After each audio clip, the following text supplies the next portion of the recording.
Good morning, Joe. Welcome to springtime again. Another spectacular day. It is just gorgeous. Yes, absolutely. It's a gift from Mother Nature this time of year for sure. Absolutely. Is that allowing the city to get things done that might normally be put on hold for now?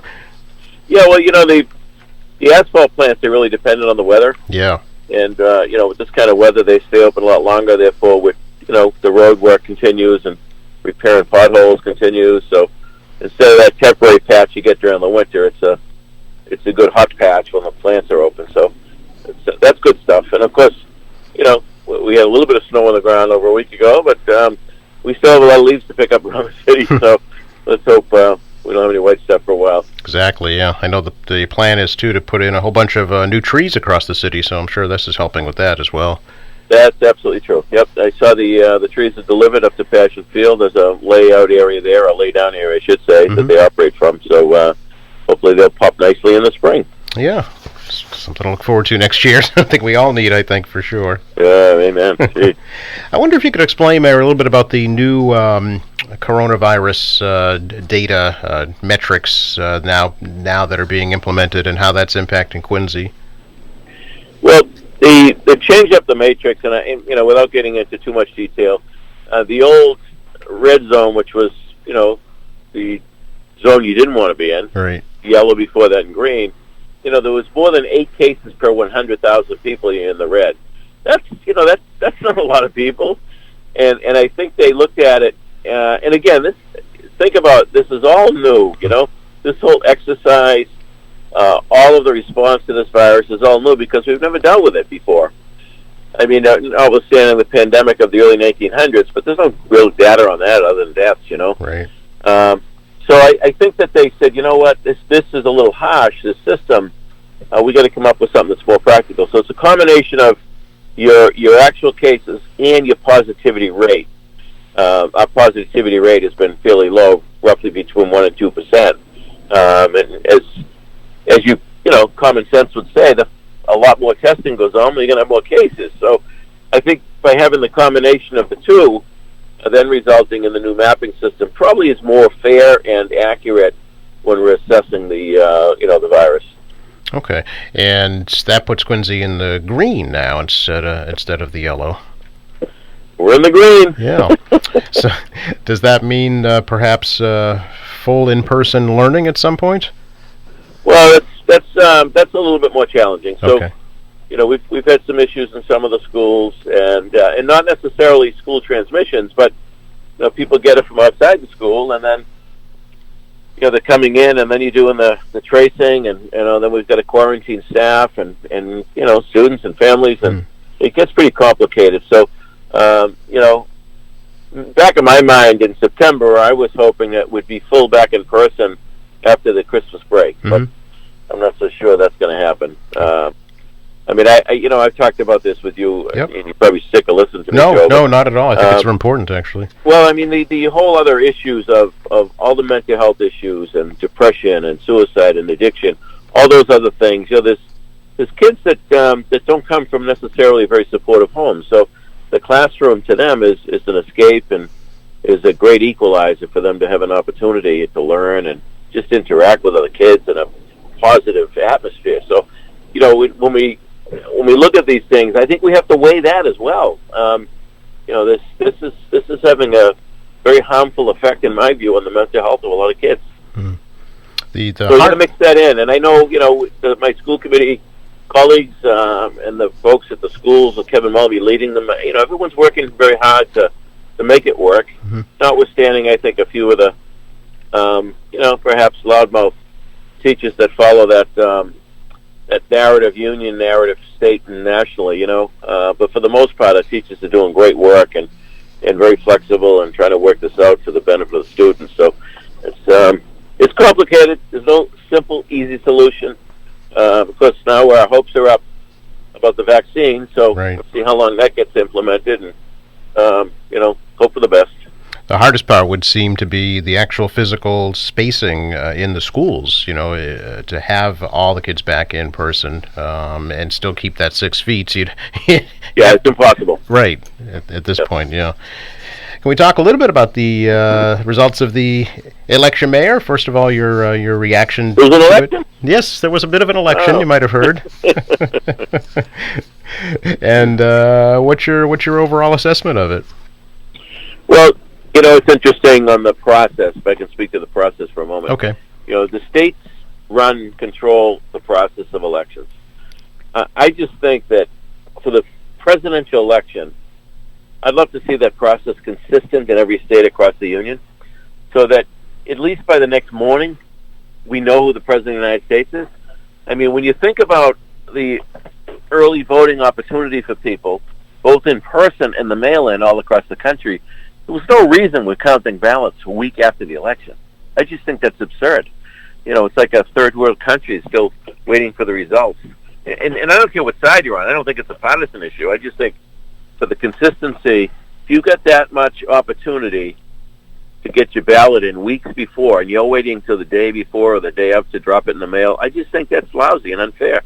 We have I think as voters, it's a great privilege we have. I think with that comes some responsibility, and I still like to do it in person. I certainly understand, under the virus conditions, why we would have the mail-in ballots. But, when you think about the, Christ, hundreds of thousands of soldiers have died for defending this nation and its freedoms, the least we can do is get to a polling place and cast a ballot.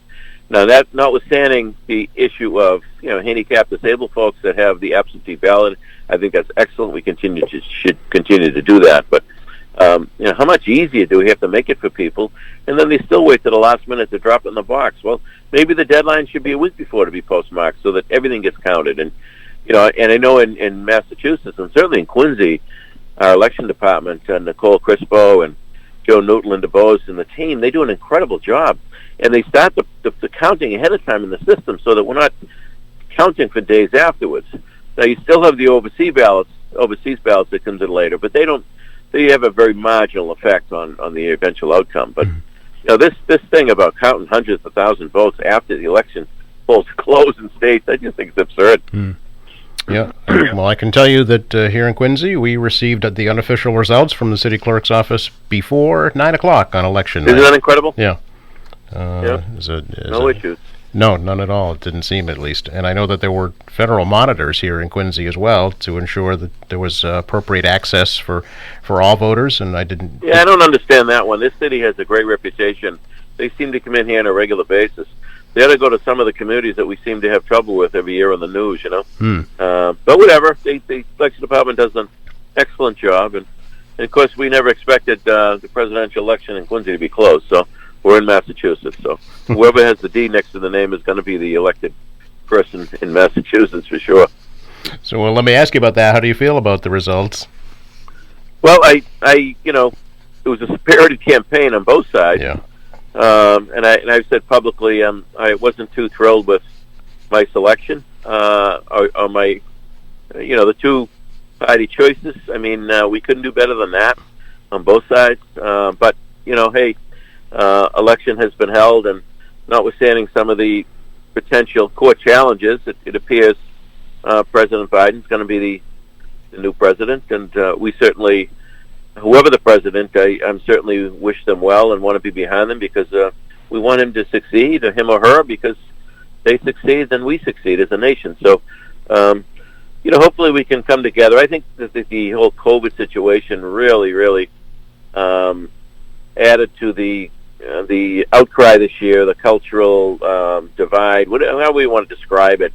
I think people cooped up so long. I think manifested itself in a lot of this, in some cases rioting, but in most cases protests around the country. And I think we're better than that. And I almost get embarrassed for our country when other nations are looking at us and say, "Wow, the land of the home and of the brave and the free," and look at the way they conduct themselves. So let's hope better days are ahead on all sides. I wonder if the party system is not long for the world.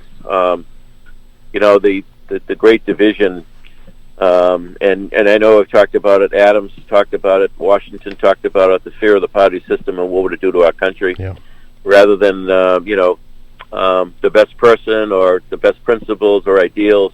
People vote D or R, and regardless, who that individual is. So, it's the system is troubling, but it is what it is. I mean, I do have no trouble with the electoral college system because I think the founding fathers saw that, in order to have fairness for these smaller states, they need to be heard over time. Then we needed that system in place. So I'm okay with that system because it, if you did away with the electoral college, the elections would really be California, New York, Texas, and Florida. Yeah. That would be it. That's all they'd campaign in. That would be what would drive the election. So people in the heartland of the country would have no say. So anyway, I'm probably going on way too long here, Joe. No. But it's been an interesting year in many, many ways. I think that a lot of people join me in looking forward to 2021 and seeing 2020 get behind us. And I'm not one to push Father Time because life is short, but I'll be glad when this year is over. Yeah. Well, I think it almost highlights the importance of the census even more so than the two-party system because that's what the electoral college is based on.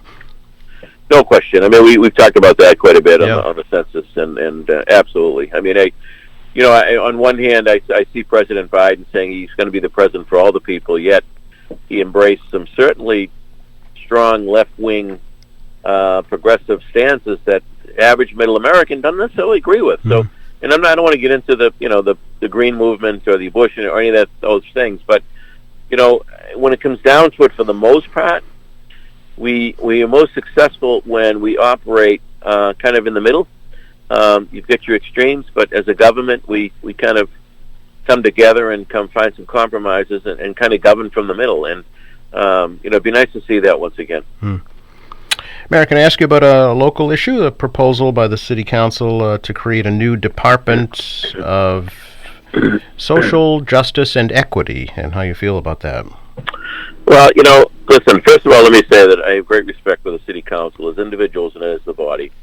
So I'll be listening. I haven't had a chance to look at it in great depth. I did take a scan of it, and I saw right off the bat that it mentions schools and school department. Well, that's not in their purview, so that comes out immediately. School department is run by the school committee, and the superintendent principal is under ed reform. So there's that piece of it. I'm not really sure what they're driving at. I mean, I get a little frustrated from time to time with the narrative nationally they're trying to plug into Quincy. I mean, this city is well run, well managed, and I say that across the board. I'm not touting my horn. When you look at the priorities of what we do every day, with our school buildings and our class size and our new parks and the expansion of library services, I mean, all these things, promote everybody. Everybody takes advantage of these great services in a safe city that we have. So I'm really not sure what their goal is, other than, to some degree, I think it's pandering. I think it's window dressing. We're going to be going into I think, a very difficult budget year next year, unless the federal government comes in with all kinds of backfilling revenue shortfalls for cities and towns and states. So, I'm going to be very cautious going into the new budget year to see what we're going to be doing for new programs or new expenditures, because I think we're going to be cognizant of that. So again, I'll weigh it. I'll have discussions with some folks. At the end of the day, this is a great city, and people throw these things out. I'm not so sure that there's any real meat to it, or what it really means in the end, because we're doing those things that people talk about in the inner cities nationally, what they should be doing for fairness and equity for all people, and we could be a model, I think, for parts of this country that have these troubles. So, and anyway, and back to my first point, certainly great respect for the council. I'll take a look at it. Okay. Speaking of budgets, I know that the public hearings for setting the property tax rates are coming up, and you had said back in the spring the goal was to keep them level. Is that still the plan? Well, my team is now going through all of the pieces to it. There's a lot of factors to it, and again, the values have a great effect on that. That is the goal. I think it's going to be very difficult to do. I am prepared to use free cash and surplus monies to try to meet that goal, because we are down. I think we're down probably about $10 million in revenue from local receipts. Room tax and meals tax and building permit fees, all those items that fall into the local receipt column. It's way down, And my guess is that's a 1 year, down. If we get into the vaccine issue and we get into a turnaround the first quarter of 21, then I think many of those numbers bounce back, and will put us back in a decent shape. But so when you mix all that up, the goal is still to hold the line on the average single family, but it might take a miracle to do that. So I haven't seen the final menu they're going to be putting in front of me either today or the next couple of days, and then we'll make the decision, figure out the strategy, and then talk to the council. Okay, very good. Of course, we want to remind folks tomorrow is Veterans Day, and there will be a small ceremony up at Marymount Park. Yes, right by the World War II Memorial, which is a beautiful spot, actually. And it will be a skinny-down version.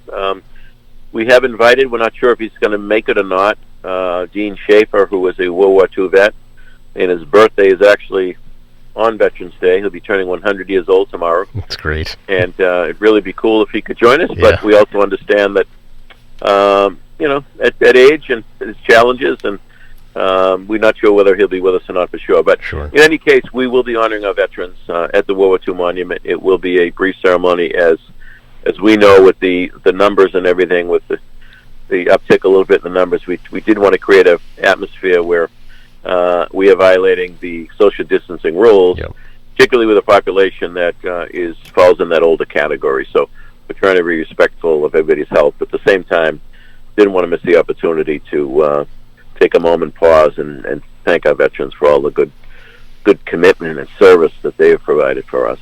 And some people kind of mix them up. Memorial Days is really for those who have gone before us in service. Veterans Day is for the living, really. Those veterans who have served and continue to serve, who are still with us. We want to remind folks it'll be live here on QATV, 11 a.m. Tomorrow, so they can certainly watch it there as well. Excellent. Good to talk to you, Mayor. Appreciate your time. Thank you, Joe. You also. Bye-bye. Take care. Yep, bye-bye.